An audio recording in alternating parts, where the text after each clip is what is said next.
nous avons travaillé sur l'impact de la pauvreté énergétique sur le développement du capital humain au Burkina Faso. Alors, quelles sont les raisons qui nous ont poussés à travailler sur cette thématique? Il faut dire qu'on a principalement deux problèmes. Premièrement, l'accès à l'énergie demeure un problème majeur au Burkina Faso. Les ménages dépendent majoritairement donc de sources d'énergie inefficaces.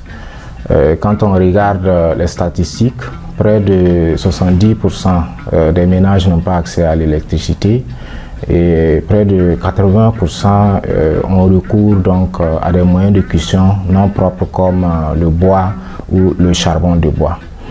Alors l'autre problème majeur, c'est que quand on regarde les statistiques au niveau donc, de la Banque mondiale, on se rend compte que le niveau de développement du capital humain est faible au Burkina Faso. Alors donc nous avons cherché à regarder est-ce que ce faible niveau donc, de développement du capital humain n'est pas imputable donc, aux difficultés liées à l'accès à l'énergie au Burkina Faso. Il faut dire que nous avons deux principaux objectifs. Le premier, c'est de quantifier d'abord la pauvreté énergétique au Burkina Faso. Il faut dire que c'est un concept nouveau, mais nous utilisons un indice qui permet de capter cette pauvreté énergétique-là à travers 5 dimensions donc, de privation. Et cet indice-là pourrait être utilisé pour mesurer l'état de la situation énergétique des ménages au Burkina Faso. Le deuxième objectif, c'est de voir l'impact de cette pauvreté énergétique sur le développement du capital humain à travers l'éducation et la santé des enfants. Nous sommes parvenus à des résultats intéressants. Premièrement, la pauvreté énergétique demeure très élevée au Burkina Faso. Près de 90% de la population est dans une situation donc, de pauvreté énergétique multidimensionnelle.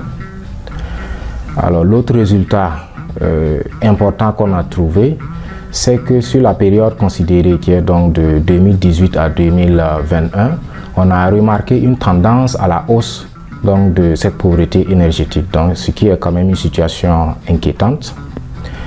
Alors, l'autre résultat majeur qu'on a trouvé, c'est que l'incidence de la pauvreté énergétique est particulièrement très élevée en milieu rural comparativement au milieu urbain. Et enfin, que cette pauvreté énergétique a un impact négatif sur l'éducation des enfants.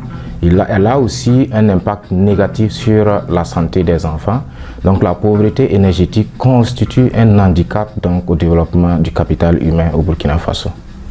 Il faut dire que à travers nos résultats, on a remarqué que sur l'indice qu'on a construit, il y a particulièrement deux dimensions qui ont significativement contribué à cette pauvreté énergétique. Il s'agit de l'accès à l'électricité et également l'utilisation donc des moyens de cuisson modernes comme le gaz butane.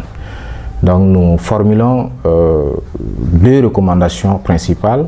En ce qui concerne donc l'utilisation du gaz butane, c'est vrai qu'il y a déjà donc des efforts du côté donc de l'État pour subventionner donc le gaz, mais le véritable défi reste encore donc sur les appareils qui permettent donc d'utiliser ce gaz-là. Donc l'État pourrait entreprendre donc des mesures qui vont faciliter donc l'utilisation des équipements qui permettent donc de recourir au gaz butane. Alors pour ce qui concerne l'accès à l'électricité, il y a également un effort considérable qui est fait ou qui est en train d'être fait à travers plusieurs projets. Donc en ce qui concerne l'électrification à travers le solaire, le projet donc de centrale nucléaire. Notre recommandation, c'est surtout d'encourager ces mesures-là afin d'augmenter la production énergétique et de miser effectivement sur l'accès à cette énergie-là, surtout en milieu rural. Nous disons merci au CEDRES ainsi qu'à ses partenaires qui nous ont permis d'entreprendre cette recherche, à l'issue donc de laquelle on est parvenu à des résultats intéressants. Et nous espérons que ces résultats pourront être utilisés par les décideurs publics pour améliorer la situation énergétique des ménages au Burkina Faso et promouvoir également le développement du capital humain.